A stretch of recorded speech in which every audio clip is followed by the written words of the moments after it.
Welcome to Pain in the Grass, the official Lawn Pride podcast, where we dig deep into the real problems hiding in your yard.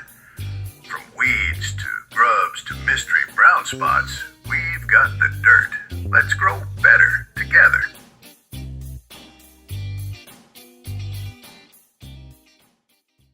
Okay, so picture this. You look out your window, and the lawn that was looking pretty good last week is suddenly brown.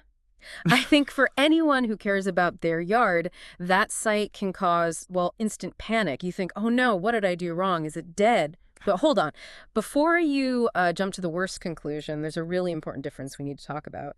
So today on the deep dive, our mission is to kind of push past that gut reaction. We want to unpack the difference between a lawn that's, well, truly gone and one that's just playing possum. It's a state called dormancy. We're going to dig into what dormancy actually is, why it happens, how you can figure out if your lawn is just sleeping or if it's really in trouble, and crucially, what practical things you can actually do to help it bounce back. Yeah, and it's fascinating stuff. It really is. And we think this isn't just about grass, right? It's about understanding this like fundamental survival trick nature uses. It might lead to some surprising facts and hopefully make you feel a bit more empowered looking after your own green space. Yep. Okay, so let's get into it. This whole browning thing. Yeah. It's very rarely like the final nail in the coffin, right? Not usually, no. Yeah. More often than not, it's the lawn's natural defense mechanism kicking in. It's a response to stress. Stress like heat, drought. Exactly. Intense heat, lack of water. Those are the big ones. The grass basically decides, okay, time to conserve. It shuts down the top growth to save energy and water. So it's like taking a nap to avoid, well, dying. Precisely. And it's incredibly efficient at it. When grass goes dormant, it's not just passively waiting. It's actively pulling resources back, redirecting energy down to the crown. The crown, that's the base part. Yeah, the growth point right at the soil level. Yeah. It's protecting the most vital part. Think kind of like a bear hibernating in winter. Ah, okay. Similar idea. Very similar. A bear slows way down to survive the cold and lack of food. Grass goes dormant to survive extreme conditions too. For a lot of folks listening, especially if you have cool season grass like fescue or bluegrass, you'll typically see this dormancy happen in the summer heat. But then you have warm season grasses like Bermuda or Zoysia. Yeah. They do the opposite. They tend to go dormant when it gets cold in the winter. Interesting. So it depends on the grass type. It does. And right now, given the time of year, we're mostly talking about those cool season lawns taking their summer siesta. And some of these grasses, you know, they can actually survive for weeks, even months, without rain in this state. Just waiting. Wow. Months. That's pretty resilient. That's amazing, really. Nature's way of coping. Okay. That resilience is impressive. But I'm still stuck on the big question for, I imagine, a lot of listeners. How do you actually know? How can you tell if your brown lawn is just sleeping or if it's, toast? Right. That's the key, isn't it? Luckily, there's some practical ways to check. Pretty simple tests, actually. Okay, what's the first one? The first one, and it's often quite revealing, is what we call the tug test. Tug test. Okay. You just find a brown patch, grab a few grass blades, and give them a gentle pull. Just gentle. If they resist, if they feel like they're still anchored in the soil, that's a really good sign. It probably means the roots and crown are alive, and it's just dormant. And if they pull right out? Well, if they come out super easily, with basically no resistance, that suggests the plant might actually be dead in that spot. The roots have likely given up. Got it. Gentle tug. Resists means dormant. Pulls out easy means maybe dead. What else? Next up is the crown test. This means getting down for a closer look. Okay. You need to examine the very base of the grass plant, right where the brown blades meet the soil. That's the crown we talked about earlier. Right, the vital part. Exactly. Peel back the dead-looking blades a bit. If that crown area looks kind of whitish or cream-colored, maybe even slightly green, and feels firm to the touch. Firm, okay. That's another strong indicator that it's alive and just dormant.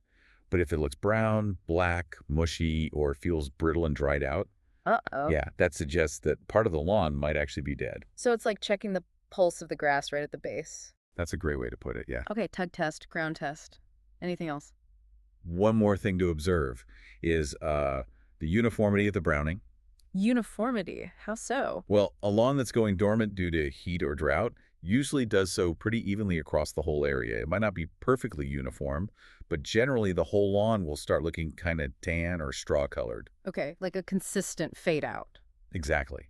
Whereas if you have dead patches, they're often more, well, patchy. They might be localized spots, maybe irregular shapes. Ah, I see. And those dead spots are often linked to something specific, you know. Maybe it's grubs eating the roots in one area, or a fungal disease taking hold, or maybe just one spot that the sprinklers consistently miss. That makes sense. So widespread, even browning leans towards dormancy, while patchy, irregular dead spots might mean something else is wrong. Precisely. Those three things together, the tug test, the crown check, and observing the pattern, usually give you a pretty clear picture. Super helpful. Okay, so we know how to spot dormancy, but why does it happen? You mentioned stress, heat, water. Yeah, it really comes down to survival triggers. Yeah. Dormancy is the lawn saying, okay, conditions are too tough right now. I need to shut down non-essential operations. Right. The absolute most common triggers are high temperatures and lack of sufficient water in the soil.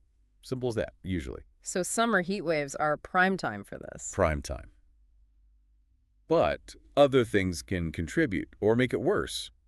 Like, if your lawn is already struggling because it's competing heavily with weeds for water and nutrients, or if it's getting tons of foot traffic, which compacts the soil. Right, like kids playing all summer. Exactly. Or even mowing too short, that stresses the grass out too. These things weaken the lawn, making it more likely to go dormant faster when the heat hits. So it's not always just the weather. Other factors play a role. They definitely compound the issue. But the encouraging thing usually is that dormancy itself is reversible. It's a survival mode, not usually a death sentence. Okay, that's good to hear. It leads perfectly to the next question. If you figure out your lawn is just dormant, what should you actually do? I feel like the first instinct is just dump tons of water on it. Is that right? Yes, the watering question. It's critical, but needs a bit of nuance. More isn't always better, and how you water matters a lot. Okay. So assuming you're not under strict watering restrictions in your area, the best approach for a dormant lawn is actually infrequent but deep watering. Infrequent but deep. How much is deep? You're aiming to give the lawn about, say, ½ inch to 1 inch of water per week. Maybe slightly less, like ½ inch every couple of weeks, is often enough just to keep the crowns hydrated. Just enough to keep it alive, basically. Exactly. You're not trying to force it green again while it's still super hot. You're just providing survival-level moisture. And apply it all at once so it soaks down deep into the root zone. Okay. And timing matters, right? Oh, absolutely. Yeah. Water early in the morning, like ideally between 4 a.m. and 8 a.m. Yep. Water evaporates less when it's cool, so more actually gets into the soil. Plus, watering early allows the grass blades to dry off during the day, which seriously reduces the risk of fungal diseases. Watering in the evening can let moisture sit overnight, which is like an open invitation for fungus. Good tip. Avoid evening watering. What about fertilizer? Should you feed a dormant lawn? No, definitely not. That's a common mistake. Trying to fertilize a dormant lawn is, well, it's kind of like trying to force feed someone who's asleep. Okay, bad idea. It really is. The grass isn't actively growing, so it can't use the nutrients effectively. At best, you're wasting fertilizer. At worst, the salts in the fertilizer can actually burn the already stressed grass. Yikes. So save the fertilizer for later. Absolutely. Wait until temperatures cool down consistently and you see signs of the lawn starting to naturally green up again. That's the time to feed it to help it recover. Got it. What about mowing? Do you just stop? Pretty much, Yeah. yeah. Or mow much less often and keep the height high. If it's dormant, it's not really growing right. So mowing isn't usually necessary. If you do need to mow just to tidy up, raise your mower blade as high as it goes. For cool season grass, think 3.5, maybe 4 inches. Taller grass shades the soil, keeps it cooler, and reduces water loss. Cutting dormant grass short just adds unnecessary stress. Makes sense. Mow high and infrequently, if at all. Okay, one more thing. You mentioned foot traffic earlier. Yes, crucial point. Keep off the dormant grass as much as possible. Really? Why is that? Dormant grass blades are brittle and the plant isn't actively repairing itself, walking on it, playing on it, even just parking stuff on it.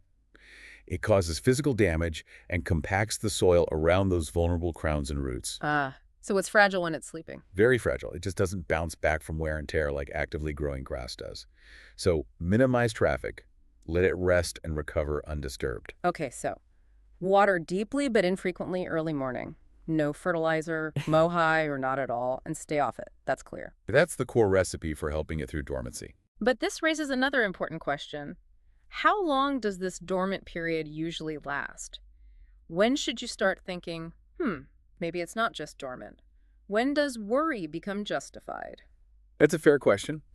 Typically, a lawn can stay dormant for, say, 3 to 6 weeks without suffering long-term damage, depending on the grass type and the severity of the heat and drought. Okay, 3 to 6 weeks is kind of the window. Generally, yes. If the weather cools down, you get some decent rain, or you've been providing that minimal survival watering and your lawn still isn't showing any signs of greening up after, several weeks. Then you might have a problem. Then it might be time to suspect something else is going on, or that some parts of the lawn didn't survive the dormancy. Like what kind of other problems? Well, it could be underlying issues that were masked or worsened by the stress. Insect damage is a big one, especially grubs.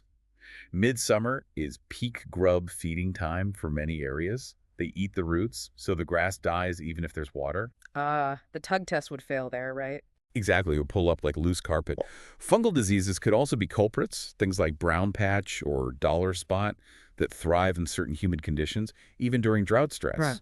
Or, honestly, it could just be that the lawn was maybe neglected for too long before the dormancy hit, and the stress was just too much for some areas to handle. The roots just couldn't sustain it. So if it stays brown long after conditions improve, investigate further. Yes, check for grubs, look for signs of disease patterns, maybe even get a soil test.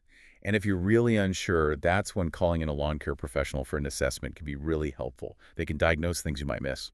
That's really good advice.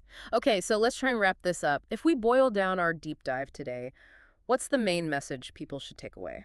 I think the biggest thing is simply, don't panic when you see brown. Right, brown doesn't always equal dead. Not at all. Dormancy is normal. For cool season grasses in summer, it's actually a clever, healthy survival strategy. A sign of resilience, almost. Exactly. And the good news is, with a little understanding and the right gentle care, the careful watering, holding off fertilizer, minimizing stress, a dormant lawn can absolutely bounce back. Often, it comes back looking great once the weather cooperates. It's really about working with the lawn's natural cycles, isn't it? Perfectly put. Working with nature, not fighting against it, understanding what the grass needs, or rather, what it doesn't need when it's stressed. Yeah. And that actually leads nicely into a final thought for everyone listening, something to maybe chew on. Think about how just recognizing these stress signs in your lawn, understanding dormancy, how that simple observation makes you more attuned to your little patch of environment. Interesting point. Right. So the question is, what other subtle signals might we be missing? Not just in the yard, but maybe, in our wider surroundings or even in other parts of our lives. Yeah. Where else could a little more informed observation lead to better understanding or maybe better outcomes? Exactly. It makes you wonder, doesn't it? How much more is going on around us that we just don't notice until we learn what to look for? It's kind of amazing what you can start to see when you just pay attention. Thank you for listening to the Pain in the Grass podcast, sponsored by Lawn Pride of North Charlotte, Huntersville, your go-to name in turf care for homeowners and businesses seeking beauty, quality, and reliability, powered by family and fueled by passion. Until next time, make sure to take care of that pain in the grass.